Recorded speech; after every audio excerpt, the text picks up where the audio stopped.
Hola, ¿qué tal? Muy buenas tardes, saludos desde el Sercotel Hotel Rey Sancho de Palencia. Faltan 12 días para que volvamos a votar, pero la campaña electoral no empieza hasta el viernes por la noche. Aún así, la actividad de los partidos políticos es frenética. Prueba de ello es que hoy está en Palencia el presidente en funciones del Gobierno y candidato del PSOE a la reelección, Pedro Sánchez.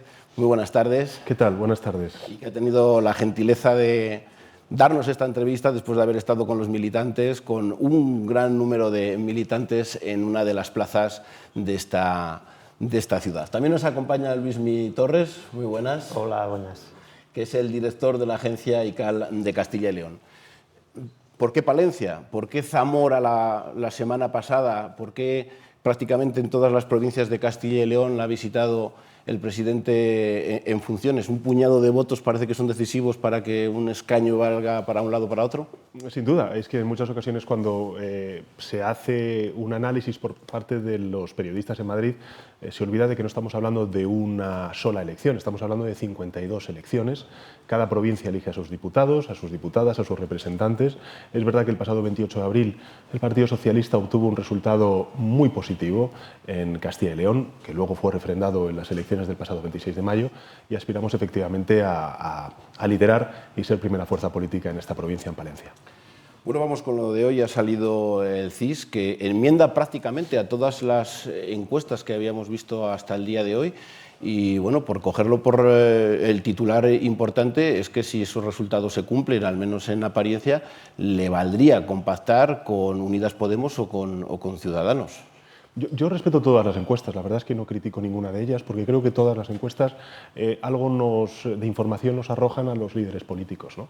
Es verdad que esta encuesta pues, tiene una particularidad, y es que son 18.000 entrevistas, no hay ninguna encuesta que tenga ese tamaño de muestra, y en segundo lugar que son entrevistas presenciales, no son entrevistas telefónicas, con lo cual digamos que la fiabilidad es mayor, ¿no?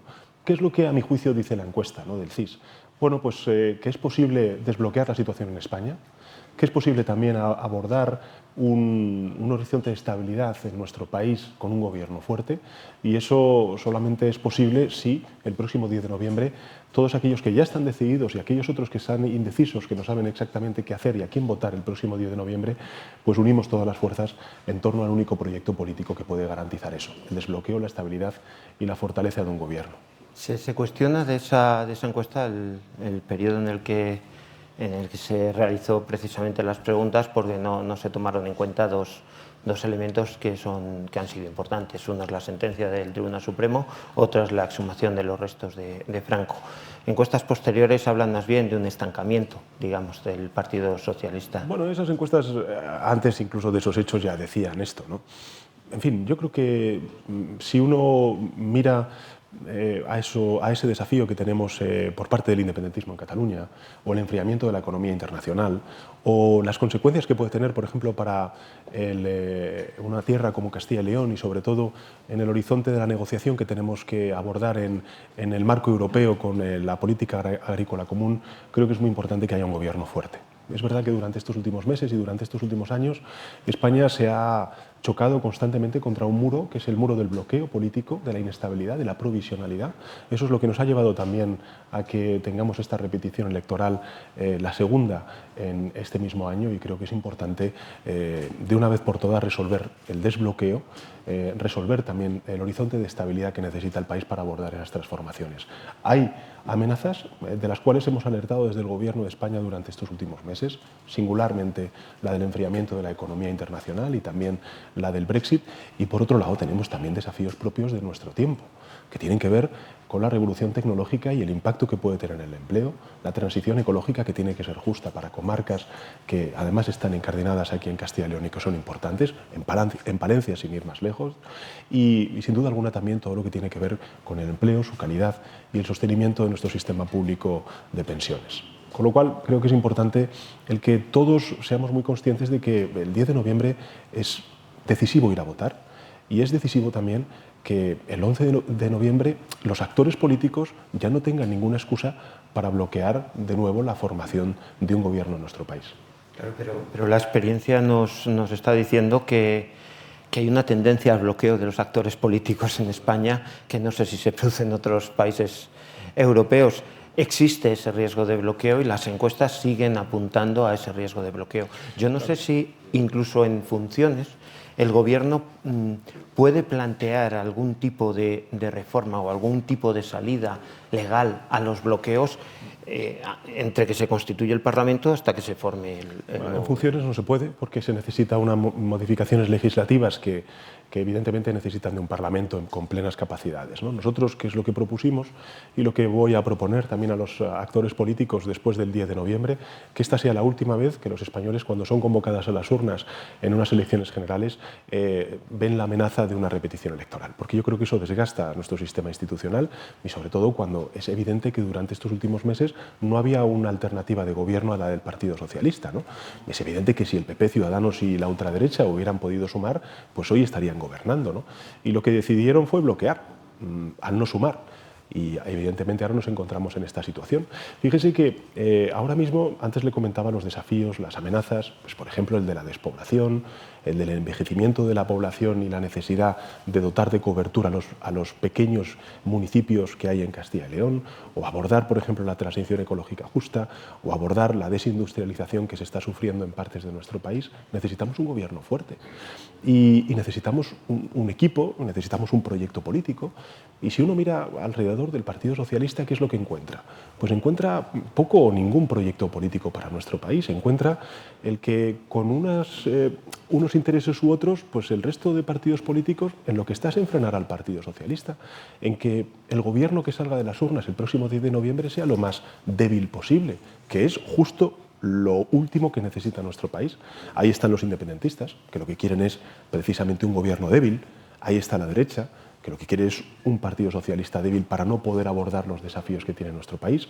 Y lo sorprendente también es, pues hombre, ver a una pretendida izquierda que lo que ha hecho durante estos últimos 4 años ha sido obstaculizar y paralizar y bloquear la formación de un gobierno del Partido Socialista. Vamos primero con los constitucionalistas. ¿Usted descarta una coalición con los partidos constitucionalistas? Hemos visto que Rivera incluso ha dado un giro y ha dicho que, bueno, si se vuelven a repetir las cosas, él estaría dispuesto a pactar.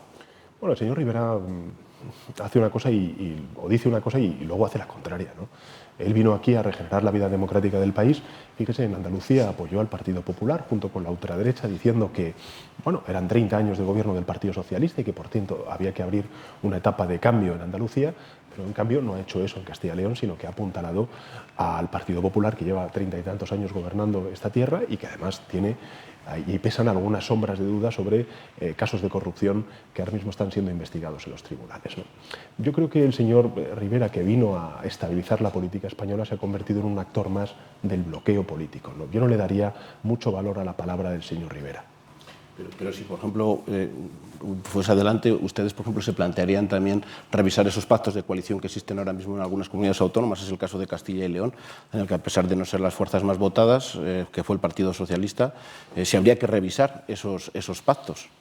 La particularidad del señor Rivera y del partido del señor Rivera es el de ser una organización que en lugar de vetar a la ultraderecha, lo que hace es vetar al Partido Socialista y pactar o apoyarse en la ultraderecha para encaramarse a distintas instituciones y a distintos gobiernos, ¿no? Yo creo que eso es un error que está pagando ahora mismo el señor Rivera, no solamente por el bloqueo que ha hecho al único gobierno posible, que era el del Partido Socialista, sino también porque hay muchos electores que es gente centrista, gente liberal, gente que en fin, no tiene ningún problema en que haya un gobierno de centro-izquierda o un gobierno de centro-derecha, pero no este bloqueo, no esta inestabilidad y no, sobre todo, dar un poder de influencia mayor al que le han dado los ciudadanos, en este caso la ultraderecha, una ultraderecha que tilda poco menos que de historia criminal a la historia del Partido Socialista, que banaliza y frivoliza sobre la violencia de género,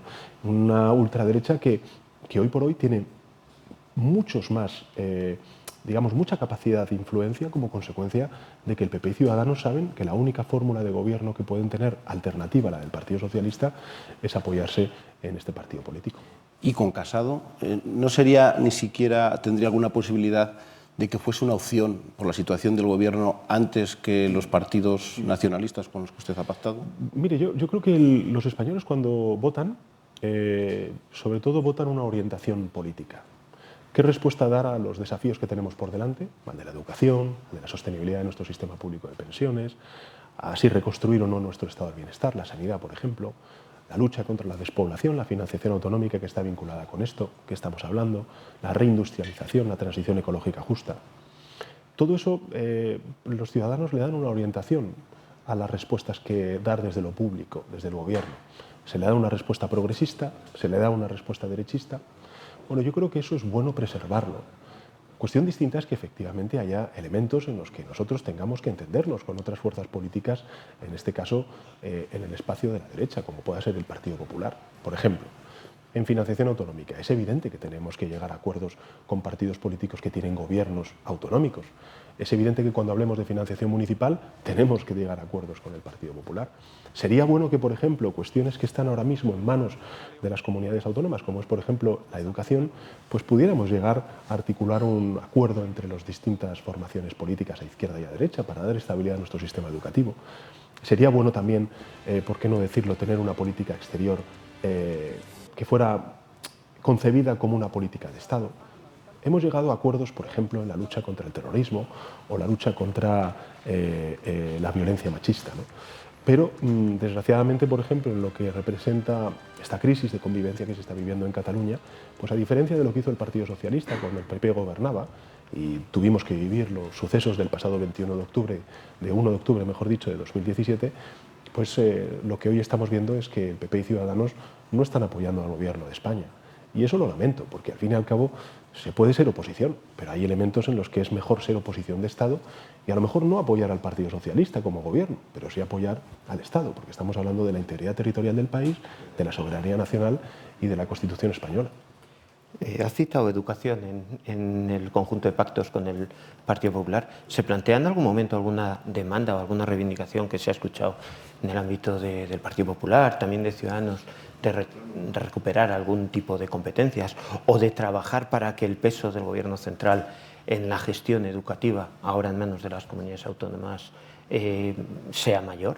Yo no creo que nosotros tengamos que recentralizar competencias. Probablemente tengamos que reordenar algunas de esas competencias, pero no recentralizar. Yo creo que el Estado autonómico y muchas de las competencias que ahora mismo están en manos de las comunidades autónomas son multiplicadoras de oportunidades. En esta tierra, por ejemplo, en León, en Zamora, en Palencia, en Valladolid, pues probablemente un Estado centralista llevaría acarreado menos opciones de poder contemplar la diversidad de cada una de las provincias de lo que representa el Estado autonómico. ¿Eso significa que no haya disfunciones? Evidentemente las hay. Las hay hasta incluso no en el ámbito educativo, las hay en el ámbito, por ejemplo, sanitario. Ahora mismo tendremos que abordar en esta legislatura que viene la financiación autonómica. Y esa financiación autonómica, pues habrá comunidades autónomas, fíjese, del Partido Socialista y del Partido Popular, que defiendan unas y otras intereses muy dispares. Pero bueno, esa es la política, ese es el Estado que tenemos y sobre todo el país que tenemos, ¿no? Creo que uno de los grandes aciertos de la Constitución Española del 78 ha sido precisamente saber reconocer la diversidad territorial de nuestro país. Cuestión distinta es que en este caso el independentismo haya abusado y quebrado esa confianza y haya sido desleal precisamente con un orden constitucional que ha reconocido por primera vez en la historia de España la diversidad territorial con todas sus consecuencias, ¿no? Hablaremos luego de financiación autonómica. Ahora quería seguir repasando un poco el arco sobre los posibles acuerdos y quería llegar a Podemos. 4 veces ha votado en contra de su presidencia. Pese a eso, ¿seguirá siendo socio preferente en las negociaciones que el Partido Socialista pueda abrir después del 10 de noviembre? Yo creo que lo más importante para los españoles es que el próximo 10 de noviembre, cuando vayan a votar, sean conscientes de que ya, y tengan todas las garantías de que ya no va a haber una repetición electoral, de que no se va a imponer el bloqueo. Por tanto, aquí lo que tenemos que hacer es romper el muro del bloqueo, garantizar estabilidad y garantizar un gobierno fuerte. Porque en serio, creo que ni son menores ni son débiles el número de desafíos que tenemos como sociedad y las amenazas que tenemos por delante. Con lo cual, tener un gobierno provisional para los desafíos que tenemos por delante en el orden de convivencia en España, el enfriamiento económico internacional, la negociación de la PAC o la repoblación y otras tantas cuestiones que tenemos encima de la mesa, pues me parece que nos harían perder muchísimas energías y además mucho tiempo, que es precioso. A partir de ahí, fíjese, ahora respondo a la cuestión de Podemos, pero fíjese, Podemos, ¿qué dice? Que el PSOE lo que quiere es pactar con el PP. ¿El PP qué dice? Ayer lo dijo, que ya, bueno, me pareció, en fin, absolutamente surrealista, ¿no? Que yo tengo un pacto con la ultraderecha. Ciudadanos, ¿qué dice? Que yo quiero pactar, que el plan Sánchez era pactar con los independentistas y con los podemitas. Bueno, pues el plan Sánchez es el plan del Partido Socialista, es tener un gobierno progresista, es tener un gobierno coherente y es tener un gobierno estable. Y eso es lo que vamos a hacer. En ese horizonte de gobierno progresista habrá políticas que queramos sacar adelante con Unidas Podemos, vinculadas, por ejemplo, con la justicia social. Pues sin duda alguna estamos mucho más cerca de ellos que en este caso del Partido Popular. Y en otras cuestiones es evidente que nosotros no estamos en la misma onda que Unidas Podemos. Por ejemplo, cuando estamos hablando de cómo abordar la crisis de convivencia en Cataluña, ¿no? Ahí estamos más, digamos, en el eje de partidos pues, que defienden la Constitución española, que defienden el Estado autonómico, y por tanto, bueno, pues habrá cosas en las que sí y en otras que no. ¿Qué es lo que quiero decirle con esto? Pues que la aspiración que tiene el Partido Socialista es a tener un gobierno fuerte, a tener un gobierno progresista y tener una fórmula de gobierno muy parecida a la que hemos tenido durante estos 15 meses, que yo creo que ha sentado bien a España. Y es un gobierno abierto, un gobierno con la incorporación de independientes de reconocido prestigio que están haciendo un trabajo extraordinario. Yo, por ejemplo, pues el juez Marlaska, que es hoy el ministro del Interior, creo que ha hecho una labor extraordinaria de coordinación y de cooperación con los Mossos d'Esquadra y sobre todo para garantizar dentro de, bueno, pues lógicamente esta situación tan inédita como estamos viviendo en Cataluña, pues el orden público. Y nos queda Vox. Nos queda Vox y yo sí que le quería preguntar porque parece que la exhumación de los restos del dictador, de alguna manera alguien piensa que ha dado alas yo no lo creo. A la intención de voto en Vox. No lo creo. De verdad no lo creo. Primero está por ver qué resultado electoral tienen. En segundo lugar, creo que la ultraderecha en nuestro país siempre ha existido. Es decir, habrá telespectadores que nos estén viendo que son muy conscientes de lo que representaba la ultraderecha en la transición democrática. Ahí estaba Blas Piñar, ahí estaba Fuerza Nueva. Bueno, pues siempre ha habido sociológicamente una ultraderecha que luego fue asimilada por el Partido Popular y que hoy tienen su propio partido político. Pero siempre ha existido. A mí, lo que más me ha llamado la atención de estos últimos meses, después sobre todo del 26 de mayo, pero ya lo empezamos a ver el pasado 2 de diciembre en las elecciones andaluzas, es que un partido político que al final, oye, pues ha tenido un resultado electoral, bueno, razonable en el sentido de que es un 10%, un 11%, pues de repente se ve con un poder de influencia mucho mayor del que los propios españoles le han dado con el voto. Y lo que se ve es que desde el punto de vista hasta incluso discursivo del espacio derechista en nuestro país, pues ha colonizado prácticamente todos los espacios, ¿no? Y claro, eso yo creo que tiene mucho que ver con el error de esos pactos de gobierno que ha hecho el PP y Ciudadanos. Al final, quien juega con fuego se quema. Y de alguna manera eso también es lo que estamos viendo. ¿Ha sido un acto electoralista la exhumación? Y creo que además, fíjese, hasta incluso cuando me dicen, ¿no? Incluso antes usted lo comentaba con el tema del CIS, ¿no? ¿Esto ha podido beneficiar, no beneficiar? Yo es que creo que esto es una gran victoria de la democracia española. Fíjese, si hubiera sido por mí, desde luego, además lo dijimos en un Consejo de Ministros a principios de verano, si hubiera exhumado los restos del dictador el 10 de junio. Bueno, estamos en un Estado social y democrático de derecho, la familia del dictador ha tenido múltiples recursos y contrarrecursos presentados ante el Tribunal Supremo, finalmente ante el Tribunal Constitucional. Parece que se lo quieren llevar el caso al Tribunal de Estrasburgo de Derechos Humanos. En definitiva, los tiempos los ha marcado en este caso la justicia porque ha judicializado el expediente administrativo a la familia Franco. Nosotros dijimos, en el momento en el que se pueda hacer, lo haremos. Ni un día antes ni un día después. Y ese día fue pues, el 24 de octubre. Le pediría mucha concreción porque nos queda muy poco tiempo. Tema de Cataluña, la situación no mejora. Los incidentes de Barcelona, ¿usted cree que van a influir en el voto del 10 de noviembre, tanto para la movilización como para la elección del voto? Yo creo que la crisis de convivencia en Cataluña tenemos que tenemos que elevar la mirada. Tenemos que elevar la mirada porque estamos hablando de un desafío que trasciende, digamos, la acción de un solo gobierno, que afecta al propio ser de la nación española, en el sentido de que hay una minoría en Cataluña que quiere imponer su proyecto político a una mayoría de catalanes que no quieren irse de Cataluña.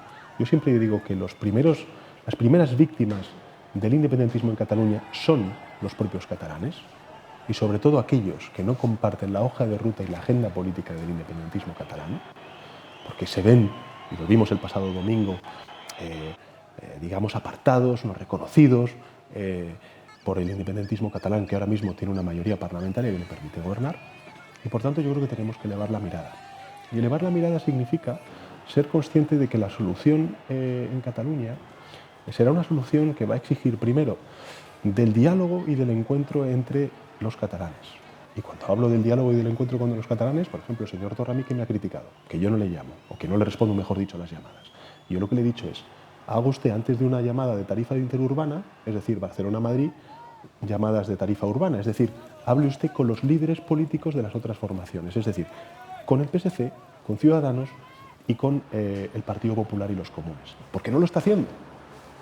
Por tanto, se necesita el concurso de las fuerzas políticas constitucionalistas en el diálogo en Cataluña y también en España.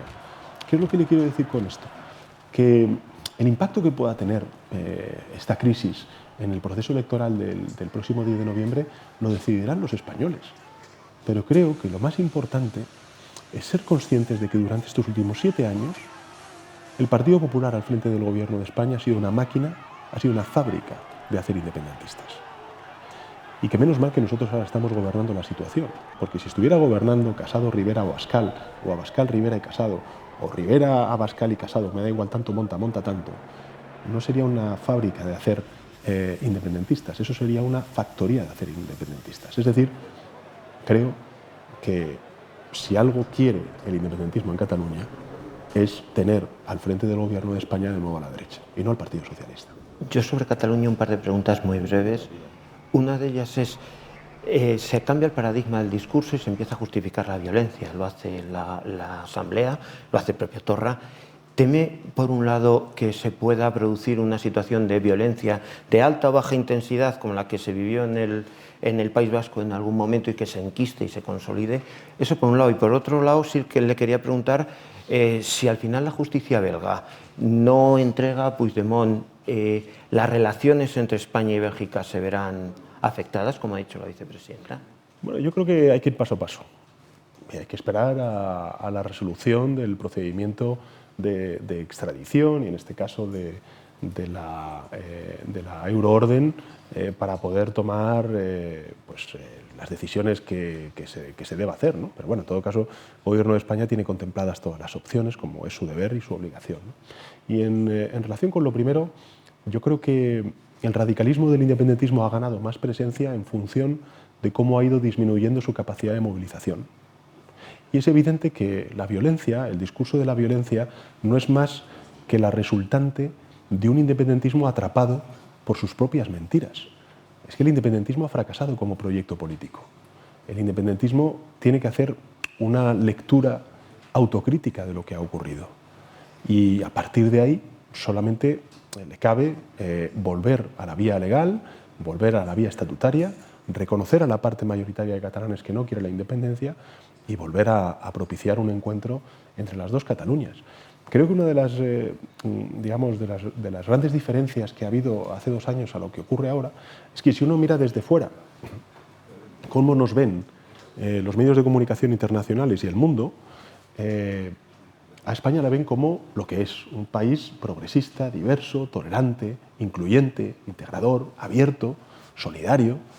Es un país con una democracia asentada, de calidad, y es un país que está sufriendo, en este caso, pues, un movimiento reaccionario en la forma del independentismo al que tenemos que combatir pues, con las armas de un Estado social y democrático de derecho. Yo siempre digo lo mismo, la democracia es mucho más fuerte en este caso que el independentismo. Y esa es la gran garantía de que al final de esta crisis de convivencia también se saldrá y la sociedad catalana volverá a encontrarse. Y al final, pues Los extremismos, los radicalismos y en este caso la violencia representarán en Cataluña lo que representan en cualquier sociedad de bien, y es pues una minoría. Y eso es ahí donde tenemos que centrar todos los esfuerzos. Nos tenemos que ir. Un mensaje de 30 segundos para la España vaciada, porque ha venido también a Palencia por eso. Parece que solo se acuerdan de la España vaciada cuando se va a poner el voto, pero al día siguiente no se olvida. ¿Hay alguna medida concreta, no sé si fiscal o de algún tipo, para la gente que nos está escuchando que vive en los pueblos? Bueno, nosotros compromiso. Y segundo, la petición de la confianza para tener un horizonte de estabilidad. Nosotros hemos aprobado en 15 meses la estrategia de lucha contra la despoblación y el reto demográfico que el señor Rajoy se comprometió en una conferencia de presidentes en 2015 a aprobar. Pasaron 3 años y tuvimos que llegar nosotros en 15 meses para poder abordar esa estrategia. A partir de ahora, ¿qué es lo que necesitamos? Tiempo, estabilidad, poder aprobar unos presupuestos, tener una mayoría parlamentaria que nos garantice el que muchas de las medidas que se necesitan en el ámbito de la financiación, en el ámbito de la conectividad en Internet, en el ámbito de las infraestructuras, pues se puedan poner en marcha. España necesita no entrar en una dinámica de elecciones y elecciones y elecciones cada año o cada 2 años. Necesitamos un horizonte de 4 años. Habrá gente, sobre todo muchos indecisos que nos estén viendo, que digan no sé qué hacer, si ir a votar o no ir a votar el próximo 10 de noviembre y a quién votar. No sé si mi voto tiene valor, porque al final se puede imponer de nuevo el bloqueo. Pues yo les digo que es importante que vayan a votar. Es importante que vayan a votar porque necesitamos tener un gobierno fuerte. Necesitamos acabar con esta etapa de provisionalidad. Yo no tengo ningún problema en que haya 1, 2, 3, 4, 20 partidos, 50 partidos, da igual. Pero lo que nos estamos jugando el próximo 10 de noviembre es muy sencillo. Son solamente 2 opciones. O queremos que España avance en un horizonte de estabilidad o queremos que España se vuelva a sumir en un horizonte de bloqueo. Yo creo que España no se merece lo segundo y sí se merece lo primero. Pedro Sánchez, presidente del Gobierno en funciones y candidato del PSOE a la reelección, muchísimas gracias por su tiempo y muchas gracias. A ustedes, y gracias por acercarse aquí a Palencia, que sí y me consta que han traído a muchísimo personal desde Valladolid para poder hacer posible esta entrevista. Gracias, de verdad. Gracias, gracias. Gracias a vosotros. Y a ustedes también, muchas gracias por estar ahí. Muy buenas noches.